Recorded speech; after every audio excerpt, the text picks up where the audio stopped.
You're in the United States. So let me get this right. You're pissed off and you're pro Palestine because Israel retaliated from the atrocious acts that you Palestinian, Hamas, let's say Hamas, saying none of you pro Palestinians, nobody knew anything about.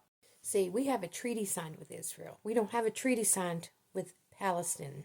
We have had a treaty signed with Israel since 1948.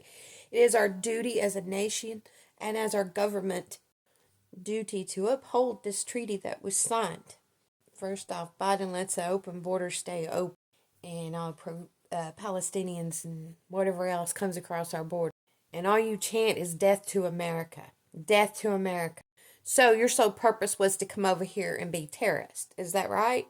Since you're screaming death to America. I see it that way. Because if you wanted to come across our border, then you wanted a better way of life. You wanted to have an opportunity that you didn't have in your country. But no, you're bringing your terrorist acts into our country by screaming death to America. Now you're at the White House vandalizing the United States. United States, have you forgotten where you're at? That shit ain't gonna fly. You may tear everything down and live in rubble over there in Pakistan, Palestine, Iran, wherever. But you ain't gonna come to America and think that shit's gonna fly. And if you don't like it here, you knew how you come across that border. You know how to get back across that border to the other side of where you need to go. In my opinion, if you're going to jump a fence and you're going to act like stupid fools and you're going to scream death to America, deport your ass. You need to go back to your country that you fled from since you had so much freedom there and you think you're going to come here and pull your shit. Now, it's one thing to protest. It's another when you actively jump across and you do what you do. I mean, we got January 6th prisoners in there for going in the Capitol building, and some didn't even step foot.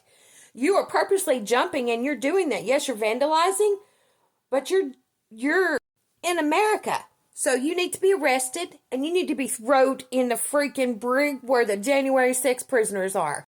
November 4th, pro-Palestinian prisoners.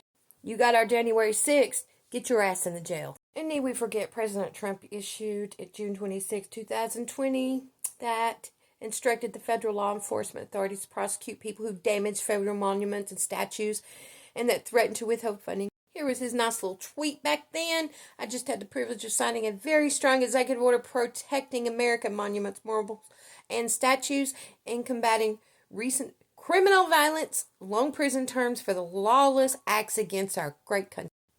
Country Crazy out.